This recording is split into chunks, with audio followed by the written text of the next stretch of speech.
réussite. Au moins une réussite. Bien que l'activité de ce moment va être perfection, et nous va organiser, il y a toujours des imperfections, des petites imperfections.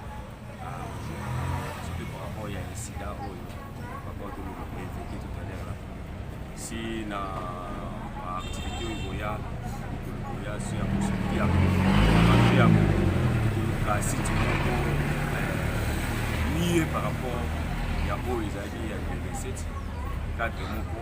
Vous savez, bateau de Baki wana ba ofele wana, c'était pas propre, vraiment on a un pays si ça dit ça la voilà.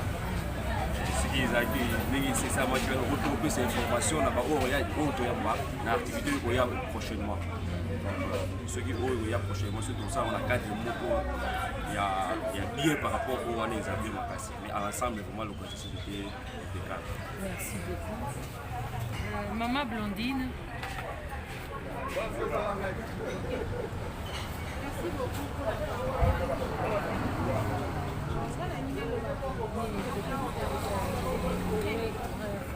moi j'ai aimé la parce que Salamati était dans mon équipe ici, il y a Madame Kibala Koyana, au niveau de maman.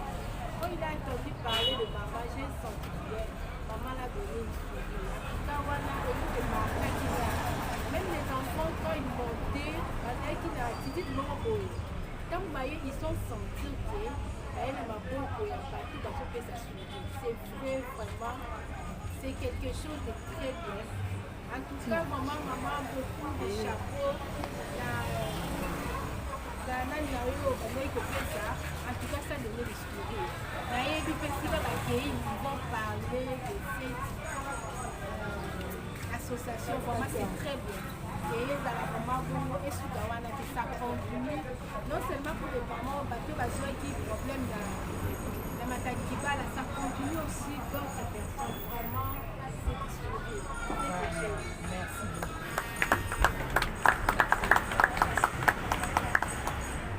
Maman Cornella, vous n'avez pas d'avis à donner, il n'y a pas de problème. Donc, à ce qui concerne cette activité, dans ce qui est le but total, à pourcentage, l'objectif était atteint. L'objectif, donnons l'air du sourire, on a réellement vu cette transformation. Batubayaki na loboko na litama, bazongi minu libanda. On a quand même pu arriver à arracher le sourire. Na ba orpheline, na ba orphelin na biso. Objectif na biso ezalaki yango wana baseka. To meka kobosanisa bango douleur wana. Nous savons que parents mon côté bakoko remplacer, mais du moins parce que tous entouré, ba vivre chaleur wana et baseka qui attitude échangeaki. Ezalaki sous attitude mawate, mais to bimisaki bango na kati ya mawa. Donc nous rendons grâce par rapport à ça et nous disons un coup de chapeau à la fondation. Merci. Donc on a le gars qui vraiment c'est grâce à vous que donnons l'air du sourire et ça les motive. Vraiment, à ce qui concerne la positivité, l'évaluation, to checker bisognon son ayoki bino. La monique, moi, j'ai un pourcentage moi très élevé, sauf juste incident oyoyo. Et il y a qui na moi dernière minute pour perturber, vous voyez que les sigaba nanzambe bazali, monguna azanga kate. Et surtout, ezali kambo oyo ba amba koyaki. Eza toyaki po, toyaki tout autour, toye verbana oyo ba perdre ba vie. Moni mutu tang ba racher na bo moyi ezaka facilité. Mutu nyonso azasoka azobela bazo préparer na liwa. Surtout son médecin lobi ke non mutu akokufa. Famille bato mona akutu batie ba prêtre bazo préparer pour que ba conduire. Mais ba papa ba maman ba kufaki na matadiki bala ba rachaki bango. Ba bimi ba ye ba zongite na bandako. Donc ba am na bango zo mona d'une manière brute ma vie est arrachée. Donc nous avons des âmes qui sont en train de errer, des esprits qui sont en train de errer. Oh exact, toyo karango ke moi na monaki maman na monaki papa, pourquoi? Parce que barachaki bango de force et ces esprits là sont en train de réclamer des choses. Vous voyez, donc on moni activité wana donc ils qui na bitumba, mais même eux là où ils sont d'accord avec nous et ils sont vraiment d'accord que toye verba na bango pour dire reposez-vous en paix. Reposez-vous en paix. Ces enfants-là, vraiment coup de chapeau encore à vous, les papas et les mamans. Merci beaucoup. Donc, ce qui totalie, pour moi, que papa va exprimer à deux temps. Et sur le point positif et sur le point négatif. Va évoquer incident one. Donc, par rapport il y a biloko oyo nga peut-être na fongola biloko oyo topesaki bango, vous étiez d'accord avec ça ou bien bomone qui était biloko wana non peut-être naningi nayoka vi na bino na biloko oyo toaportaki baorphelin na biso baorpheline na biso ezalaki na un sac de riz pour une famille, un sac de riz, un sac de semoule, on avait des pâtes, on avait bidon de 5 litres, on avait des boîtes de tomates de concentré. Il y a un autre qui est à disposition, il y a ma famille. Donc il y a vraiment tout un paquet te disposé pour chaque famille. Il y a 8 familles. Il y a 8 familles. Na 8 familles, on a 2. Donc, il y a une affaire de 16 personnes. Pour tout le monde, il y a sac qui ont sauté. Il y a quand même une délégation pour que Sungana pour nous. Et on a vu que ma famille sort et répondait. Na moins incident.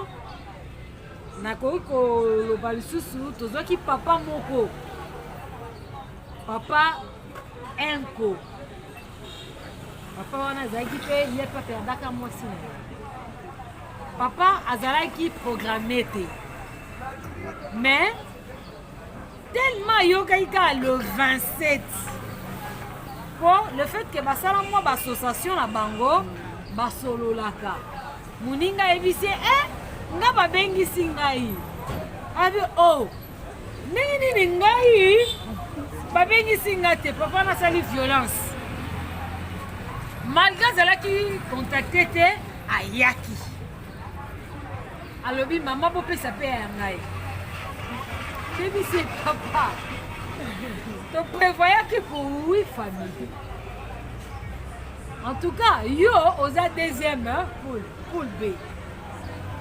Maman, ngai en tout cas naebisaki papa ayaki ki nga faut servir nga le 27 mais nzambe kaka sungaki na kati ya lisolo papa comprenaki que papa biso na kati ya fondation tozalaka na organisation vraiment toyambi yo parce que oye au milieu de nous mais que to servir yo papa okozela kaka na pulo ya yo oyo ezalaki programme na pulo B asengaki en tout cas akomprenaki biso quand même andimaki yango ke na deuxième poule awa akomona moi totia mpe libanda ezalaki te parce que il fait partie de la famille papa zwa place mais okozala kaka servi le 10. Vraiment, maman, il fallait voyager. En tout cas, papa, l'Invisa Bisso, tous qui déjà, le timing, tous qui a un programme bien élaboré, pour poser la caca pour donc, malgré la Rosala na bisoté, à l'obi délégation naie, et pour y avoir papa problème exact. Délégation naie, Rosala bien servi. Donc yango pezalaki na moi incident. Vraiment. Donc c'était un peu ça. Et par rapport à ce qui s'est passé, tolingi to projecté, toko retardé penza te na oyo eleki, na posé bino question, biloko to pesaki bango. Vous étiez d'accord avec ça? Ou bien bon mon que Maman Blandine. Nani azo partager à vie moko na Maman Blandine. Maman Blandine a lobby boulot. Hein? Pour peut-être aza mwa musika. Nde na landi ye a lobby maman. Au lieu de changer, de garder kaka même biloko tina programme na biso ya suka. Eza na eloko kolongola te, eza na eloko kobakisa te.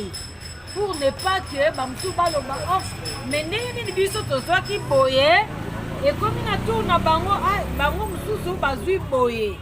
To garder kaka le même programme, il y a même vivre biloko ofo yo to tchaki na disposition na bango si tant to kosilisa programme na biso. Ya on a tuni qui sont de même avis que Maman Blandine. Donc vraiment merci beaucoup pour adopter, on garde la même position. Suppose activité na biso partie B. Tozonga mwa muke na si. Tomonaki que toyambaki porte-parole ya ba victime na nde baso organisa. Papa ozwaki maloba. Ya zaki lokwa porte-parole na bango. Ya sengaki alobaki koto yo hein? Donc ndenge toyaki boye comment il faut koluka ba transport pona batu bamema biloko. Pourquoi tomemi yango côté na bango te?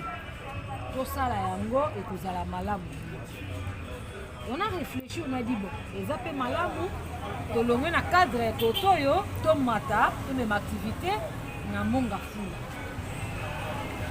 To déployer équipe et que nous ça la expertise et que nous koluka état de lié loleng esika nini oyo tokoki kose réunir. Papa na biso déjà Yoshi, notre porte-parole, kaka na kuba investigation téléphone netika la côté pour abungisa téléphone au nom de la fondation. Alemba kite akendaki lisusu mpona koluka cadre nini oyo ekokoyamba biso po tosala activité wana eleka na kimia to éviter baincident esalama malamu mingi. En tout cas azwaki temps mingi aluki baimage ayelaki biso par rapport à la fondation ekorespondaki te. Biso eza debout femme utile. Nous visons aussi l'excellence. Nous visons aussi la hauteur. Parce que qui dit l'image, c'est le message qu'on transmet. Tant que tu as moi si tellement, il faut que tu aies ce qui est du beau aussi. Balie o ayaki nango et convainca qui bisoti. Na mema kiti na niveau à hiérarchie et convainca qui te. Ezaki cadre moko, ça ne répondait pas. Maintenant on s'est dit, réfléchissons encore. Ce qui te remema, tu sur la bandale, peut-être pas dans le même lieu.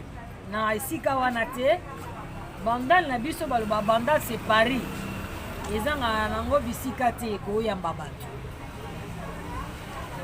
Peut-être améliorer tout à disposition na bango ba moyen de déplacement na ba moyen ba transport na bango prise en charge ya biloko ba komema parce que ça pèse. Papa doit tokaki pour na komema sac ya semoule. Si ko tala trajet mutu faut que no luka transport il faut to tcha bango quand même na ba condition ya malamu. Soki to lobi to ramener bango na bango. bandal. Banan balingi to ramener bango na bandal et que tout ça la disposition na bango le moyen qu'il faut pour que ait alléger bango. Tozala entre bandal na monga fula. Deuxième poule d'abord, maman,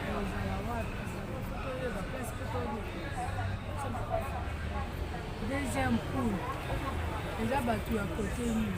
Ils ont toujours battu à côté monga fula, toujours. Donc, option, ils ont 42 tolobini balé.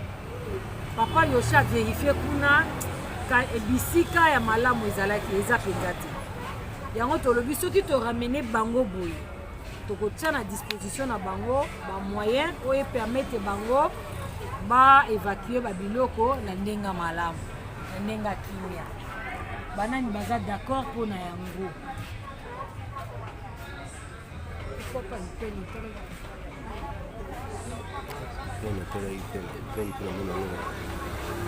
Papa Guy, vous êtes d'accord, tu donnes un peu ton tu argumentes. sepeli mpo olobi na bandal kotya bango na condition transport eloko oyo epesa mwa décalage na le 27 ezalaki mpona mwa transport ekozala na bango ekoasire bango transport. Qui encore? Papa Daniel. Moi, j'allais dire ceci par rapport à l'image à fondation. Pour vendre l'image à fondation, ça sera mieux que tout était la idée parce que la fondation des enjeux. Il y a le baki que pour la place il y a bien confort. Alors pourquoi n'est pas tout ça mutuka na disposition na bango? To alléger bango to memi bango tina ipen. Na niveau ipen mutu nyonso akoki ko se retrouver na facilité. Parce que ça bato musu bakendaka pa lemba rond-point Ngaba après ba mati. Oh ba soto mati si bango na niveau ipen de ipen bakozala na facilité ya évacuation. Donc alobi biso na fondation totia na disposition na bango moyen de transport totika bango badebriller te tosilisi activité mutuka ezozela bango etie biloko na bango nyonso na kati ememi bango ntina niveau ya ipen etiki bango na ipen ya bango bazongi qui partage cet avis. Ils batu ndambo, non? On n'avait pas pour ça qui couverture, il y a bango nyonso te. Tout ça qui moi les charges, il y a batu ndambo. Je crois que cette fois-ci, on sera obligé de prendre la charge de tout le monde. Donc surtout le but ramener na bandal. On est d'accord? Oui. Maman Blondine, moko to sangisi bango. Memi bango tina niveau ipen, ça c'est ce qu'on appelle prise en charge. Merci beaucoup. Pour fixer adresse, les restes de ma programme pour ça la yango. Dès que tout ça la kana ba papa stratégie, ba domaine na biso ya logistique, ba ibinde tout ça la kana bango, tout ça na bella na bango, besoin na bango, pour ba kenotika ba invitation. Donc tokokota en ligne tokobengana po boya po tosala mosala wana disposer batant na bino bo gérer bo sekua un peu ba agenda po tozana vraiment na bosenga na bino ba papa iti. Merci beaucoup.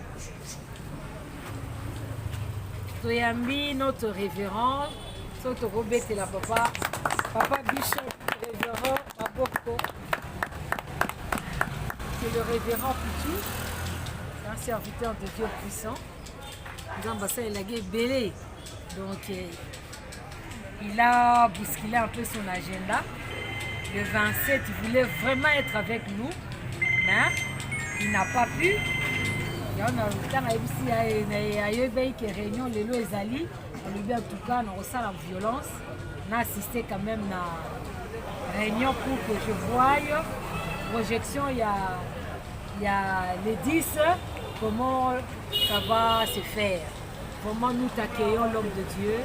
Merci beaucoup. Donc, pour revenir, moi, c'est qu'on était en train de dire, vraiment, na pesaki ba papa na biso, ba maman na biso, longo na makasi. Na niveau RDC, na niveau RDC, puis na niveau international.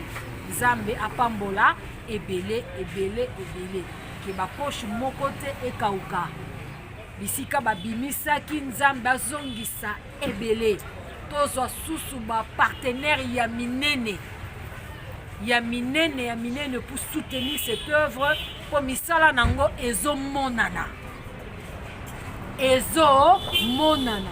Parce qu'il y a même des gens qui se sont posé la question bozumbongo wapi biloko oyo au gouvernement ko te pesite bozumbongo wapi mama yebisanga ya solo financement nani azo financer bino ya bisinga bio pona kotalisa ke bolingo ezali. Il y a encore des gens sur qui on peut encore faire confiance. Eza na bato bazalina na mitema ya bolingo oyo eza ke ntango fondation abeti mbela bapapa na bamama na mwa muke na bango bazotia loboko yango tozosenga mpenza lola etikala ya kofungwama na ntina na bango. Natalisaki na bato ke fondation eza na soutien moko te. Au financement niveau international, nous aspirons à ça. Nous voulons que ces choses et salement. Yango tozo prier par rapport à ça. Pour que mbula ya makasi sa nini enoka po bilangeza ebele. Bilangeza ebele. Etondi eza monene. Mais makoki. Moni na rezoir so na simi na kosala kaka moi etan moko moi etati. Mais soki na zui il y a ébélé, je peux encore élargir le terrain. Donc élargir encore et encore. Il y a un souhait na biso que fondation ezwa financement. Donc il y a un tolobaka chaque fois fondation est un instrument de Dieu entre nos mains. Papa, maman, nayebi ke mingi pe ba kolandanga na réseaux sociaux, botia loboko. Parce que à chaque fois mosapi moko et sokola kelongité. Oh, $10 na yo, $20 na yo, $50 na yo, $100 na yo, pourquoi pas $2000 na yo, $3000 na yo. Oh, ye vandi, ozoye bato osa nango nini, mais quand tu sais investir na œuvre eza louable. Oh yo nzamba zo prendre plaisir na yango. Bible même ezoloba, c'est lui qui prend soin de la veuve et de l'orphelin. Eza culte moko oh Dieu prend plaisir à ça. Bible ezo comparé mutu oyo azo soin ya orphelin na veuve te aza infidèle. Vous voyez comment ils ont champ de bataille pour que vie sociale à bateau et à améliorer.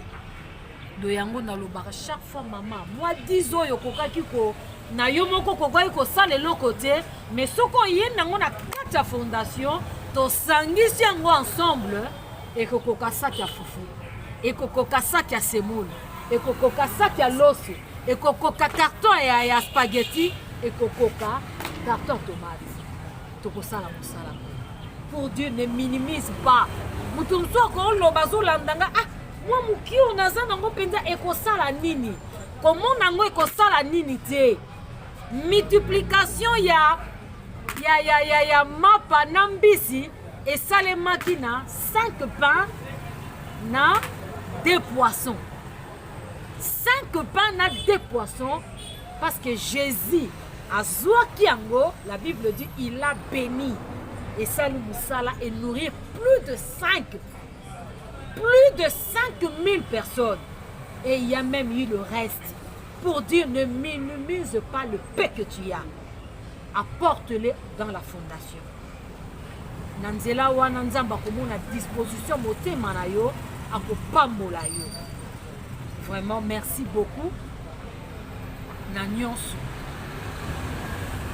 toélabore bastratégie ya sika yango tokokende nango na deuxième poule tokokende nango mpe na troisième poule.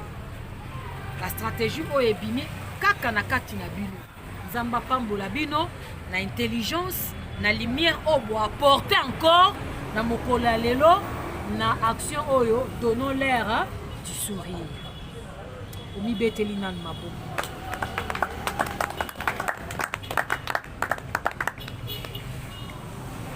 On est pratiquement à la fin. Pour le ezalaki na oka réunion ya stratégie tokozwa mpe tokoabize mpe na temps te nalingai kaka koyebisa bino mwa moke lobi eza anniversaire ya mama Elodie, notre cofondatrice, mama oyo alalaka te ntina 2 heures aza en ligne mpo ayeba kaka santé, ayeba kaka eske message oyo ekomaki nabengaka ye tour de contrôle pendant que biso tozolala ye azoluka kata message oyo nakotindika ngo wapi nani oyo nakocontacte azoluka partout le moyen pour que fondation emata.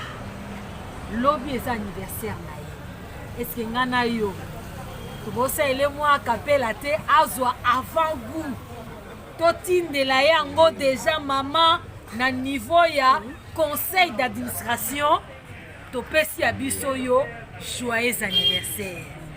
Joyeux anniversaire, joyeux anniversaire, joyeux anniversaire, Maman Elodie. Joyeux anniversaire, Motama et l'amour, Motama et l'amour, Motama et l'amour, Maman Elodie. Motama et l'amour. Longue vie, ouvela, ouvela, ouvela, ouvela. Vraiment, merci beaucoup maman, au nom de cœur avec toi, au nom de la coordination de la RDC, je viens te présenter, te souhaiter joyeux oh mon Dieu, anniversaire. Que du bonheur pour toi. Zamba mona yo. Souci ozalaka nango na fondation. Niveau lingaka to mata. Lole fongwama. To accéder na niveau wana. Parce que saison asika et si ebelemi. Zamba mona yo ebelemi. Merci beaucoup.